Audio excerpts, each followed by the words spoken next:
Written and yeah. Anywho, we're live. Hi everyone. I'm here with Ryan, and Ryan, you went to Warzone Atlanta, and we're going to talk about your list and how you sort of look at that list before and what the thoughts were, and also maybe how how you're thinking about it afterwards. But before all that, how did you do? Well, we'll preface with there's the two events. There's the Friday Recon tournament, which was Yeah, 750 points, no artillery platoons, no tank platoons. yeah, In that one, and there were, I don't have the exact number, so don't quote me, but approximately 30-ish people, I think. It was a good size, good turnout. yeah. I got second overall with Beck's Best Allied. I went 2-1. Okay. Yeah. And then my two wins, obviously, I got primary, secondary, tetra. Like we didn't have tetra, but primary, secondary, I got both those on mine. Yeah. So that helped in the final score. So the first day was actually really good for you, basically. Yes, I did very well. Yeah. And we can get some more into that in a minute. Yeah, because we're going to talk tactics here and what the Rangers all on foot can and cannot do, basically, right? Right. Now, yeah. The interesting thing about this is then on the 5-round GT, which I essentially ran the exact same list, just scaled up. Yep. And we had approximately 40 players. John said he believes it's the largest bolt action tournament in the U.S. with those. Yeah, numbers. He told me that as well when I talked to him. And we have a lot of very skilled players coming in from across the country. And we're still pushing to get some Europeans maybe next year. Well, I sort of promised him I'd look into coming next year. It'd be worth it to come. It's a great event. Yeah. But anyway, on that one, I'm pretty sure at round 5 I was playing for bottom table. Yeah. I also got the Bullet Magnet Award. I think I lost a total of 52 order dice over the course of the 5 rounds. And I had an absolute wonderful time. It was great. I had a lot of fun. 52 losses. That's a lot of dice per game. That's 10 plus dice per game. One game was 16 by itself. Wow. That was the picture you sent me, or was that from the yes. 750? Yes. Okay. Yes. Yeah. No, that was the 1250 game. So. Okay. Ouch. So basically, infantry, is that what you're telling me? Like the can we already get to the conclusion? Infantry is pretty vulnerable. I don't know that I'm willing to go there yet, but okay. I think there's a lot of commentary to be had on light mortar teams, 2-man teams, and really the absolute failure of air observers. Yeah, right. So let's start with the beginning. Let's talk about what you actually put in the list and what were your thoughts before the tournament, because you went all Rangers. The only vehicles were a couple of Jeeps, right? Yep, 3 Jeeps. 3 Jeeps, and what else did you put in the list and why? Right. So the big why at the beginning of it is, since I've started playing bolt action, I wanted to try running an all-infantry list. V2 just didn't really make that possible due to the metas. So I wanted to try running the Rangers with the nerfing of like soft skin transports. The lead the way move is a good alternative in my mind. Veterans, I wanted to put a lot of veterans on the table. I also like the idea thematically and historically of running an all Rangers company, essentially because it was essentially full company strength. Yep. So that appealed to me. I also, not having any armor, I wanted to see if there was any benefit to that, because I figured there would be a lot of anti-tank things on the table and what I would see. And I thought maybe that could be a meta denying. I also I listened to your video with Alistair with the air observers. I wanted to try air observers. They got new rules V3. They were garbage in V2. I wanted to give them a shot. And I also thought, so this is a very experimental list. It's and we're very early in V3. So I thought if ever there was a time to get out and try something kind of Completely different, yeah. completely different against good players. So, Yeah. it's a good control. You're not playing against just a pickup game at home or somebody else is doing whatever. It's a good time to try it. Mm. So I thought I'd give it a shot. Yeah. And the And what's actually support. sorry.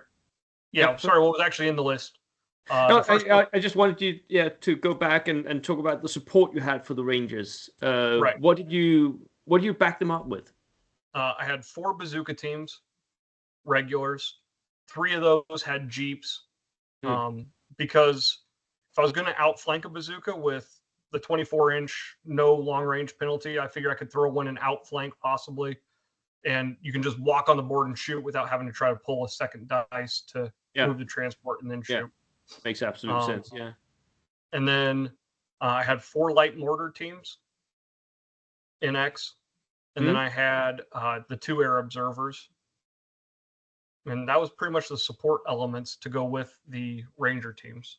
Right. So you went into the Recon event on the first Correct. day. How did the list perform there? I will tell you that the air observer. So I only had 1 air observer in the Yep. recon event. Performed. It actually came in and did the job it was supposed to do, Mm. or it had the capability of doing that anyway. I should say, Okay. because as soon as the difference between the recon and the 1250, as soon as you start bringing in the ability to bring armor in mass, which Mm. I don't know what the European meta is so far in V3, but Warzone Atlanta proved, at least in the US meta, it is mechanized armor It spam. is. And Yeah. as soon as any flak hits the table, the air observer is a liability at best. Okay. In the recon, I was actually able to get the air power in a couple times. They put the pins out. They destroyed a unit here or there. Yeah. They did what they were supposed to do and what Mm. you would expect them to do. With the caveat that in my second game, I was playing Joe, and I'm going to butcher his last name, Biashi, Mm. possibly. He's from New Jersey. Okay. Wonderful player. He was running Russians. He had 2 T20s with body armored engineers.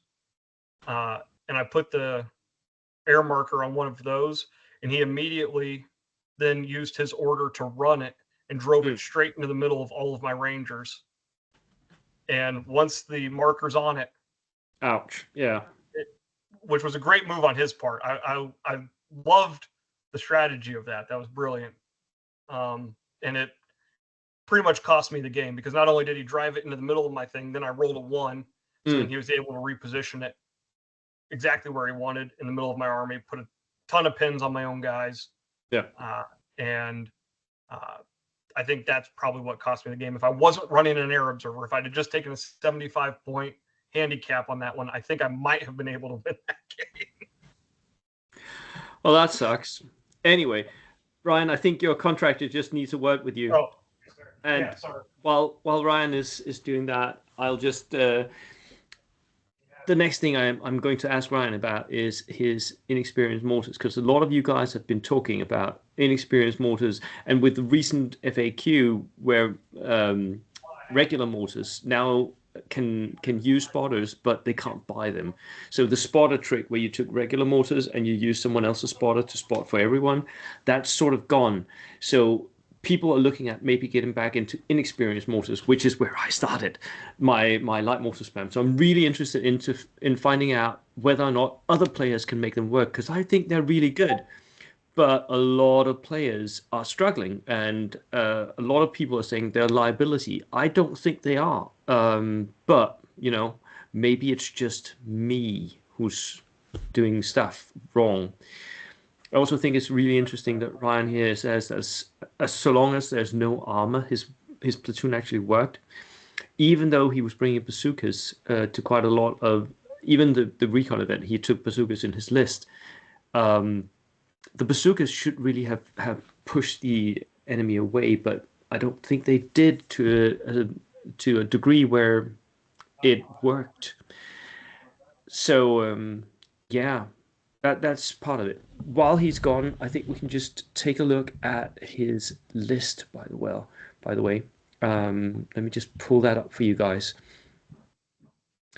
He's having his basement done. So here we go. Okay. Right. Sorry about that.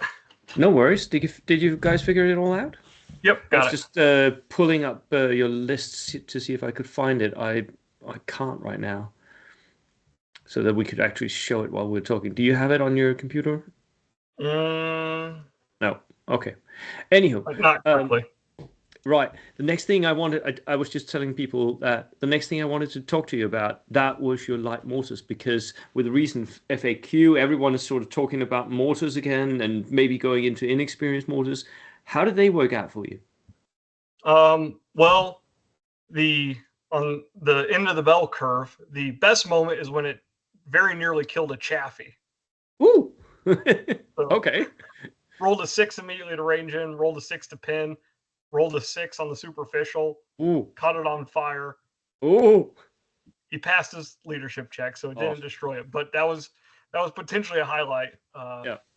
So what I'm finding with the light mortars, one, obviously with the winning the much coveted bullet magnet award, you are giving up a significant number of order dice, because any unit with an LMG is probably going to be able to hit them, even if they're in hard cover.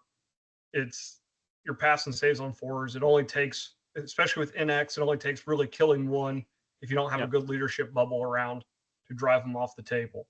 So they're very vulnerable. The additional problem I had with them is, even if you do, roll that lucky 6 earlier, maybe they're pinning, you get a couple turns to shoot at them before they move, only dealing D2 pins, and if they're down, only dealing max maybe 1 casualty, because when you're down, you're having those hits. It's really hard to actually kill enough people to make them worthwhile, and you're not putting a significant number of pins on a unit. And when they have the option of just staying down and removing all their pins, even if you're ranged in and you get that first order dice next turn and you roll that 2, even if you put 2 pins on them, that's not a significant hindrance for them to just then move, pass an order check, and get out from range in. So I'm not sure that they actually were dealing enough, even if they were performing exactly how you would want them to, that they were doing anything more than giving up easy order dice. It's funny, I have the exact opposite experience, but yeah. And the bazookas, you had most of them in jeeps and Correct. one in outflank. Would you the jeeps, were you keeping those in reserve, or did you put them in outflank, or how did you use those? Typically, unless there was like a prep bombardment scenario or something, I would like to deploy them on the table. Yep. For the reason that I also put the lieutenant, because I have 3 lieutenants, 3 jeeps, 3 bazookas, and you get that long movement, hop the guy out with the snap order, and then get to fire the bazooka without the opponent getting to interrupt that. Which is very deadly, because that's a long strike range. That would more or less, that would be 24 plus 6 plus 24. No, 12 plus 6 plus 24. Unless there were a couple scenarios where it had roads available too, so that just makes it all that better. Yeah. That is most of the table that's in reach, but you're moving out of the vehicle and you're possibly hitting on a 5. Did you kill many tanks during the weekend? I killed several. I will say, everybody always has a perception of how your dice perform. I, unsolicited from John Ross, the TO, he said he had to stop watching my games because my dice rolls were going so poorly for me that it was hard to watch. I think Ouch. there were at least 3 instances where I got exceptional damage on, say, a Stewart or a half track or whatever. And of those 6 exceptional dice rolls between the 3 hits, I didn't roll higher than a 2. Oh, wow. Ouch. And I had at least 2 instances where I had point blank side armor on a Stuart, and I rolled a 1 to pin. Well, So, okay. Yeah, I there's agree. at This least is a nice game. there are at least 5 instances where there should probably be dead armor over the Yeah. and in those games, like obviously, had any of those worked out, that could have dramatically shifted one of my losses to a win. Yeah. Without much, like there was one game that was very, very, very close, and every you'd hate to blame it on dice rolls. If I deployed a little differently, I could have mitigated some of the problems. But the game came down to he had one NX troop that needed to fail 1 soft cover save out of 4, and he rolled 4 5s. And that was the difference between winning and losing the game. Yeah.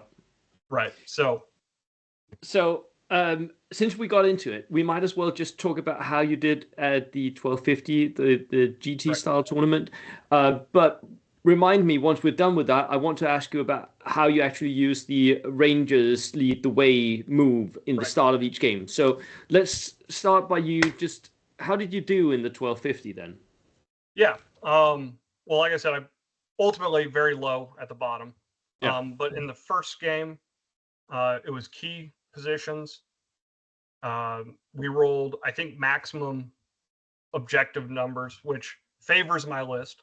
Yep. I was playing against Joe Lint with his Italians, and he came top, right? He was in like top 5 or something like that. Well, and I have to say this too. This is a public apology to Joe. There, we played the flak rules wrong. Oh, perfect. Thanks. We played the flak rules wrong on that game to my advantage. With it being a new edition, I should have looked it up, but we were playing for that game. We played 6 hits to drive off a plane instead of 3. Ooh, yeah, that's a big difference. Yeah, big difference, and something to think about too. But he got 4 on my planes. They came in at a key time, slowed his guys down enough. I ended up winning with that's the one where I lost 16 order dice. Yeah. But I had just enough holding the objectives. Had we played the plane rules correctly, it would have been at best a draw for me and most likely a win for him, which very well, you never know how that changes your path to the end. No, it doesn't. Yeah. It certainly could have put him in a position to get best overall. Yeah. If we played that correct. So I apologize. He and I have discussed it already, but sorry, Joe. New edition, new rules. Make sure you're looking stuff up. I'll talk crap to Joe when I meet him at the WTC about you. Then, because I think I'm sharing a room with him. Anywho, great game though. The Rangers in that one, I believe it was first wave deployment. I discussed this with John prior to the tournament. We ruled that lead the way you could run onto the board prior to the game beginning. So that gave me an opportunity to push up on the right. There was a tree line kind of a third of the way up my side of the board, and it gave me the opportunity to run up right behind it. So in that first turn, I could start moving into the tree line and start putting those LMG shots on his units as they were coming on the table. Okay. So that was actually an advantage. I felt like perhaps you'd want to maybe keep them back so that you would see where the enemy came onto the table before you pushed, but you actually took advantage of that extra move to push you into a position where you could actually see most of what the enemy was doing. Right. Well, and how that table was set up is there were 3 objectives over on that right side, all kind of like in a big ruin, it was a big, like almost like a 12 by 12 inch ruin, and they were kind of at the 3 corners of it. Yeah. And there were more on my opponent's side, so it was obvious that there was going to have to be a play for those objectives. So there wasn't any secret squirrel stuff going on about where those Rangers were going to come on. They were. You knew just looking at the table that that's where the main fight was going to happen. So I didn't want to waste any time getting to it. Yeah. Whoever gets there first has the advantage, right? You can just sit and shoot while the enemy has to push. I mean, that makes sense. All right, thank you. Take care. And on that one, I did put a bazooka team, my 5-man SMG squads, and both of my 5-man SMG squads in outflank. the bazooka and the 5-man on the right, and then the other 5-man on the left, because there were objectives close to the flanks. Yeah. And I held that SMG squad in till turn 5, and it ran in to contest an objective, which is what I needed them to do. Yeah. They ran between the wreckage of 2 tanks right onto the objective. Yeah. And then you went into game 2. Correct. And who do you face there? Mike, I don't remember his last name. He ran essentially a spammed, inexperienced US list with, I think he had 4 half tracks with squads inside, 3 Stuarts, 3 heavy mortar teams. So quite a lot of punch in that list. Two Jeeps and at least 1 company commander. Yeah. That one did have a preparatory bombardment. And my air observers, I mean, he had 30-some flak shots. There was no way of that happening. Yeah. And in fact, I did put the air observer on one of his trucks. And that one, we were playing quarters, and there was essentially a road that ran straight from his quarter to my quarter. And he had to get his stuff into my quarter. So he just essentially deployed like a parade on the road. And my Rangers went around the neutral zones into his. So he ran down the middle and I went around the sides. Okay. And I think we ended up 31-39 on objective points at the end of it. Wow. Yeah. So both of you basically got a lot of troops into the enemy's deployment zones. Correct. Now on that one, again, had I just taken artillery observers instead of air observers, his stuff was all piled up in a parade. Had I dropped those 2 artillery barrages on there, I could potentially have pinned out his entire army before he had a chance to hardly play, because those Rangers with the long LMGs can put pins on the half tracks. The artillery barrages could stack pins on them. There was prep bombardment, so with him being inexperienced, he had to spend the whole first turn trying to rally anyway. What about a 115 millimeter multi-rocket launcher? I'm just, throwing that out there. Would that have been nice as well? That sure would have. That would have been a good time for one. I'm not sure that I've been able to deploy it 36 inches away now, though, with the new FAQ. With the new, And then on that one, there was a Carentan, like the big chapel. So I had a good spot for my air observer up there. Mm-hmm. Great line of sight. And he did end up getting the second one on a half track. And it again drove a run move right into the middle of my zone. I rolled a 1 and he put the air observer right back onto my own air observer. I put the token right back on my own air observer. Oh man. Yeah. Okay. Well, not impressed. Not impressed by the air observer. Is that what you're saying? Right. Okay. That's what I'm saying. Then you went into game 3, which was the last game on the first day, right? Correct. And I played against almost an identical list. This one being slightly better in the fact that instead of 3 Stuarts, it had 2 Stuarts and a Hellcat. Ouch. Why was that better? You know how I just like the Hellcat. Yeah, I know. So in this one, I over deployed on my right flank. Okay. Because it was move the ball, where you have 2 units that have the ball and you're trying to get it across the table. And I pretty much deployed all my Rangers on the right side, used their lead the way to get up the field. And then there was a tree line that ran most of the way across on my left flank, and he paraded up and just drove across on that left side. Yeah. And we just passed each other.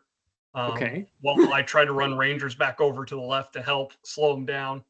And now on this one, this is one of those times where the bazookas in the Jeep, had I have rolled well, worked great, because I was able to run. There was a road running up along the forest. Yeah. And I could drive 24 in and then just walk through the forest and just shot bazookas into his armor as he was driving down. And that would be side shots, most of it. Yes.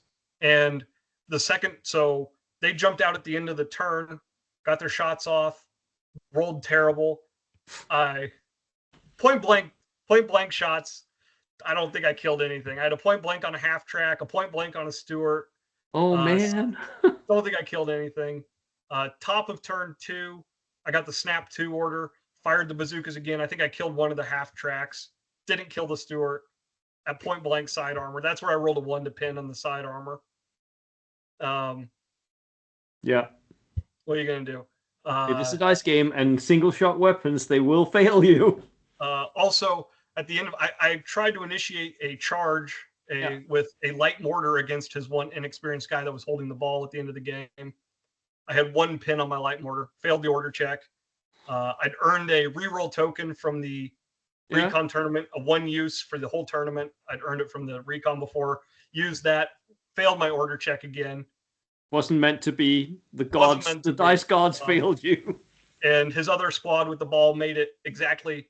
It was football rules, American football, where if you cross the line, you cross the line. One guy from his 8-man squad made it a half inch across the line. And that's it. And that was it. So that was a draw in primary. I think I got secondary. Okay. I don't remember. And then you went into day number 2. No, he got second. Anyway. He got second. Anyways, you went into day number 2 for game 4 and 5. What happened there? Game 4 is playing against Patrick. Can't remember his last name. I played him last year as well. Great guy. He was using Russians. He had 3 tanks. He had some infiltrating scouts, and then he had the Russian artillery observer, which I think killed 2 of my squads. He rolled, I think, 2 6s. Ouch. Took out a big ranger squad. He had a couple flak units, so my planes never came in again on this one. And there's an objective in each neutral quarter and then one in your home objective. Yep. And you only score by capturing the neutral in the opposing quarter. So neither of us were going to get to those. He drove tanks onto both of the neutral ones. And last turn of the game, I had 2 bazookas. I took 2 shots. Didn't miss on both of them. Nothing. I rolled into the tray, and the dice hit in the tray, bounced out, landed on the dice roll I needed. I re-rolled it in the tray, didn't get what I needed.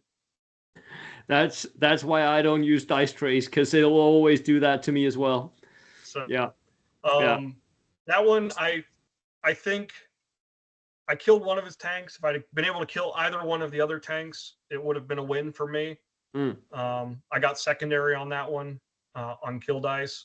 And if the game had continued and I was able to kill those tanks, it would have been good for me. Even losing some rangers to the artillery barrage. Right. And then you're basically bottom table at this point, right? I was not basically, I was on bottom table.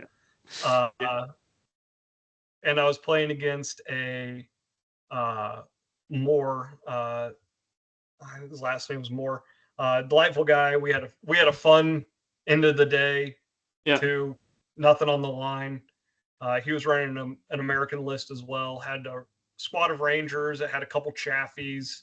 Had some half tracks, and my plane did come in on that one because there was no flak on the table at the time, and it essentially pinned out a squad that had been shot at already. And my second one didn't come. By the time the second one came in, his reserves had been on the table, and there was enough flak to drive it off. Right. That game, though, I did get to use the new bazooka rule for shooting into a building, and they hit the building. Yay! They were in fact able to hit the broadside of a literal barn. Nice. So, did they kill someone? Yes, they did. I think I hit the building and you get D6 hits. I rolled a 6, so killed. Then I think I rolled 2 or 3 ones, but I did kill 3 or 4 people in the building with the bazookas. So that felt good. Yep. To try that rule out. I liked it. That 2-inch HE against units in a building is nice. That's really good. Yeah. Yeah. So don't sleep on that. Don't forget on that. If you have bazookas, use it. Yeah. Buildings are death traps now. Yeah. I did kill a chaffee in that one with a bazooka. So they did do something. Yeah, they did. So let's get back to the Rangers now. um, that Rangers lead the way move. How did you use it, and are there any lessons that you sort of picked up from using that at a tournament Right. now? I think one of the dangers of it is if you have a bunch of it, and so this was again, I didn't have a chance to practice at all really. I think No. I had a couple I had 1.5 TTS games going into this with a version of this list. Yeah. And it's really easy to over deploy to one area. Like you get in your mind what I want to accomplish and Mm, you push all your assets that way. And then your opponent starts to do his stuff. You're like, oh, well, some of the battle's happening over there and all my yeah. assets are over here.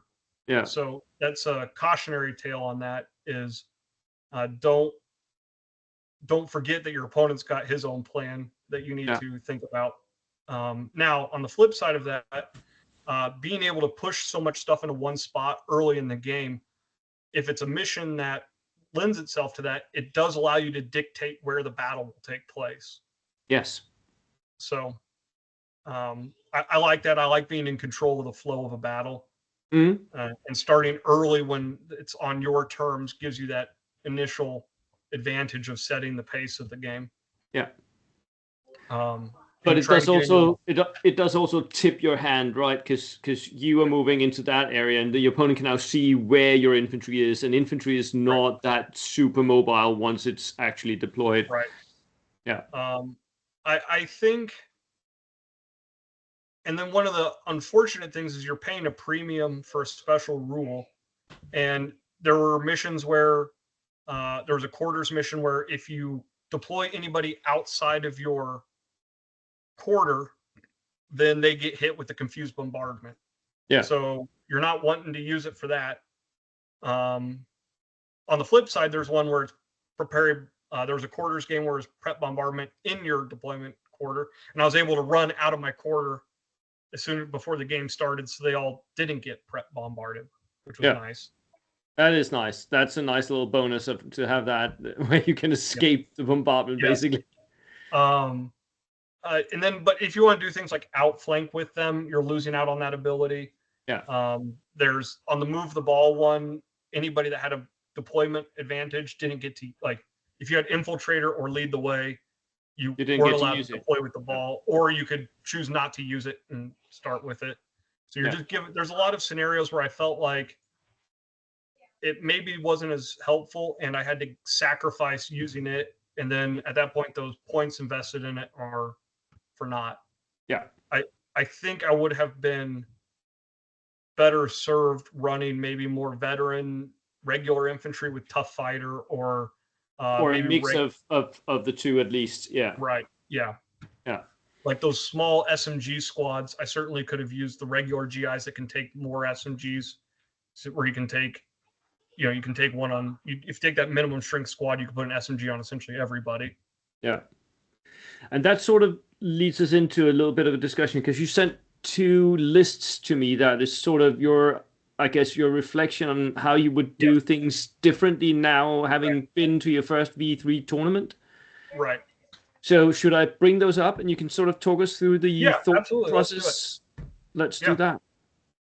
So if I can get this to work, here's one of them. So this is, I think, if you wanted to run your ranges again and not Yes. completely change it up.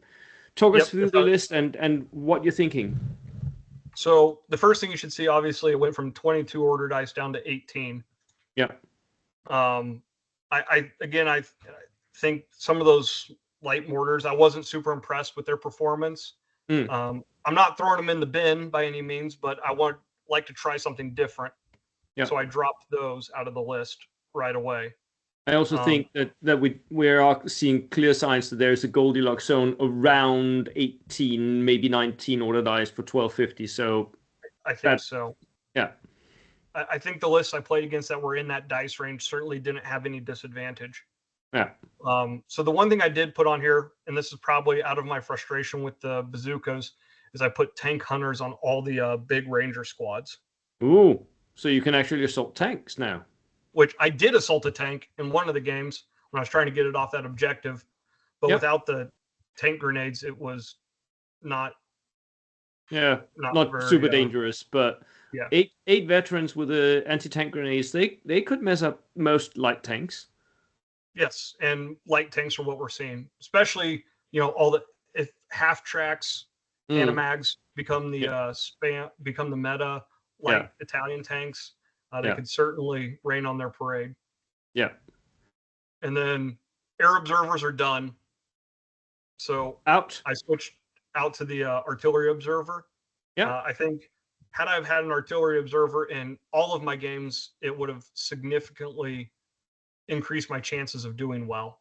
And then I also added the 2 extra infantry to those so that once they, being a one shot, one use artillery observer, it gives them something to do. I don't know whether I would run them with submachine guns or rifles. But I found that my artillery observer or my air observer in the tournament essentially was a 75-point one-man rifle unit. Yeah. So he a little did bit put some pins on expensive for stuff. one guy with a rifle, but Yeah, I think the most important thing he put a pin on a half track and then it ran off the board, which is nice. But, yeah. So, but anyway, that'd be a little extra way to throw some pins out with those rifles. You're still running a bazooka team with a Jeep, I see. Yeah, I figure I got some luck coming my way with these. Something I would think about as well is possibly ditching the Jeep and taking a Dodge truck again and putting 2 bazooka teams in it. Yeah. Just something that I'm not settled one way or the other on that. And then you basically double that up. So you take 2 more Ranger squads, another artillery observer, another bazooka team, another Jeep. Yep. So that gives and then a 3rd rifle platoon. Yep. But this time a little bit different with BARs and smaller Rangers units here. Yep. I didn't find the small SMG teams to be particularly effective. Simply, where they excel, obviously is the point blank. Yeah. But when people go down, they still get that 5-up save for going down. Yeah. And it wasn't enough shots to significantly danger the squad. So having a smaller team with that BAR can kind of move around the flanks, hold objectives, still throw out some long range pins, and free my bigger squads to go up and do their work. Right. And then a company commander. Why? What's he there for? I don't have a particular job. Frankly, I don't know. I had 42 points to spend. I'm thinking I may swap him out for something else at some point. This is still me noodling around with what I want to do next. Yeah. I don't think I don't think he has a particular job right now in this list, but yeah. My problem is I keep getting hit by other people's artillery observers or prep bombardments, and if he's there, maybe he could keep people moving without having to spend a turn to rally. But I don't think. I'm still trying to figure out what I want to do. Maybe I might pick up. What I might do is drop him and pick up dodges for those 5-man teams. That would be the points. Yeah, that would be the points. That would put a little bit of flak in the list. Yep, it would. And I'm not sure. I don't love him. That's kind of the thing in the list at the moment that I'm not thrilled with. Probably if I was going to legitimately do another all-infantry list, probably this whole last platoon, I would ditch the Rangers altogether and take regular veteran infantry. Yep. Like just the standard GI infantry, take them veteran, and maybe put them in trucks. But Ryan, that would defeat the purpose of the thematic list of having a Ranger company. I know. I'll just call them Rangers. Yeah. But let's say the theme was going all infantry, and I can see that happening because you don't need the extra Rangers lead the way on these units. These are units that could come in later and push up in another direction from where you're pushing your Rangers. Yeah. And really, probably what I should do on this list is get rid of on the 3rd platoon, still kind of Mm. keeping the infantry theme, but take a engineer platoon, because there were the guy that won both the Recon and the 1250 was using flamethrowers to good effect. Yeah, yeah. And Corey I think was getting lucky with those flamers. I told him that it was bad, and he proved me wrong. What was what's up with that? Anywho, right. So this is how you would change up your all infantry US list. You also yeah, sent me another list, which is basically what you would do if you went to another tournament tomorrow, I think. yes. And this is it. So this is a little bit different and not as thematic, but talk us through it. Yep, it's back to the 3 Stuarts.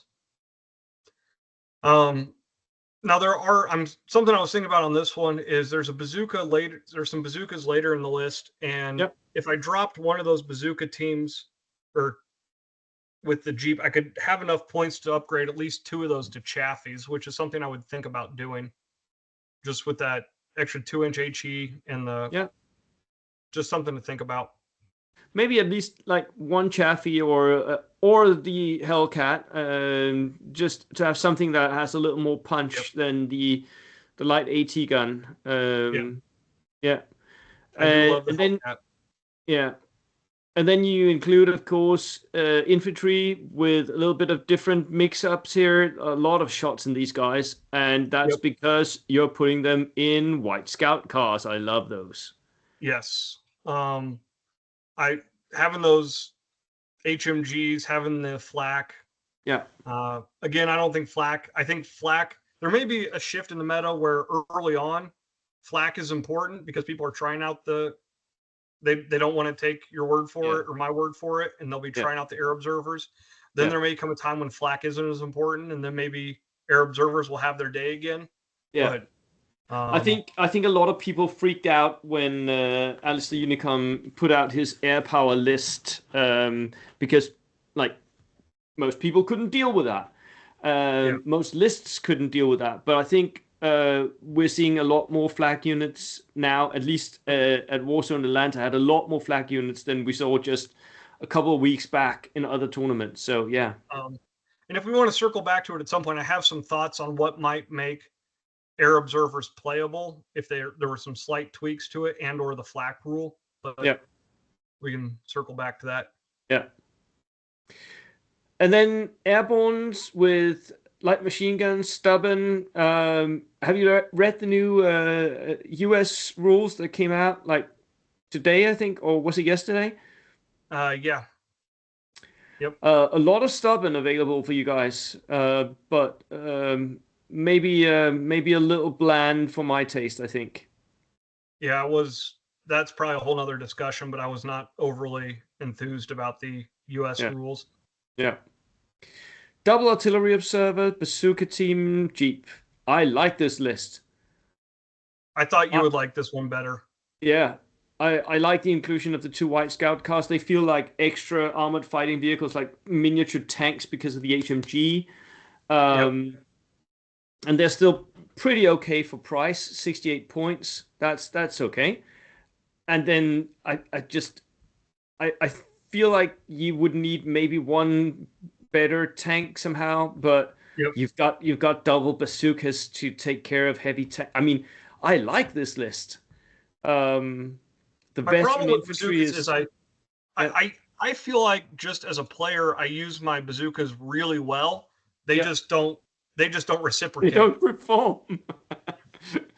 Oh well, yeah, I put them in the right place and do the right things with them, and then they they fail. Yeah, single shot weapons. That will do that yes. for us, Ryan. That will Yes. do that. I'll be Right. interested to see what the bazooka Jeep looks like when the book comes out. Yeah, it will. Um, yeah, that's my initial revision list ideas coming out of Warzone. Right. Here at the end, right now, my picture is freezing. I don't know if yours is freezing as well, but I hope people can still hear us at least. So let's just talk about what do you think should be done in order to balance air up service? You mentioned this a little bit before. Well, one is I think it would be interesting that this really would only help if you were taking multiples, but if there were multiple planes coming in on the same turn, you could only use your flak on a vehicle once per plane. Yeah. So, if the first one comes in, I designate this guy, and this guy to shoot at him. And then when the second one comes in, those guys can't shoot at it. That would be one way. That Because would limit flak a little bit, yeah. if you have two planes coming in at once, they're not shooting at both of them at the same time. Yeah. Because that should technically be resolving at the same time. Mm. Maybe other potential fixes are inexperienced hitting on 6 instead of 5-6. Yeah. I think that's in line with pretty much all the rest of the shooting rules. I don't It know would why. be, yeah. I don't know why they don't get that penalty there. So when Mm. somebody has 4 inexperienced, Hanamags or the US half tracks, when they've got 4 of those with a company commander, that's a good build, but I don't know why that makes them better at shooting planes. Mm. But frankly, with the current flak rules, there's just no way that planes can get on the table. Oh, it does become difficult. As soon as the enemy has any flag, it really does become difficult. Yeah. And I don't see, and again, obviously this is an ongoing discussion that that happens all the time. Like, it is a game, it's a simulation. Yeah. So getting into the weeds on historical is not super effective conversation, but dive bombers were good at what they did, and you didn't drive off a dive bombing plane with a couple Opel Blitz with machine guns on them. No, you needed more AA, Right. dedicated AA. So perhaps there should be a difference between, dedicated AA guns or just machine guns, maybe. Yeah.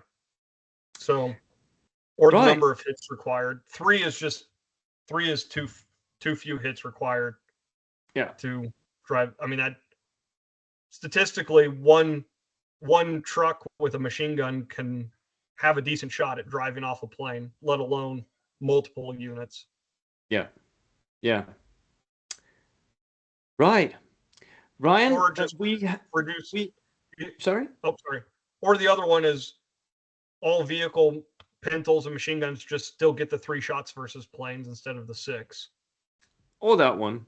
That would also fix it. Yeah. And then the dedicated AA platforms that get their full shots and everything. Yeah. Just a couple thoughts. We shall see what happens, because it does seem like Warlord Games right now is perfectly willing to change quite a lot of things with very short notice. So we shall see what happens. Yes. Anywho, I'm sorry everyone about the freeze in the image here. I don't know what happened, but I hope you guys enjoyed it anyway. Ryan, thank you so much. Yep. Sorry, I had to get up and run off a couple times. Yeah. And I will say one more time, Warzone Atlanta is a fabulous event. I can't hype it enough. John Ross does a great job running it. Good TOs, open space. No tables were connected. You could walk all the way around your table. Good food, good times, and table service. Not forgetting the table service. I'm still envious of that one. Yes, it's a deluxe event. It's a premium tournament. Yeah. Anywho, Ryan, thank you so much for talking us through how to lose a tournament, I guess, and talking us through what you learned from running All-infantry. It's a great experiment, although you failed miserably. Well, I went down there to see how it did, and I learned how it did. So mission accomplished. Mission accomplished. Right. Good luck, Ryan, and I'll talk to you again. All right, sounds good. Right. Bye.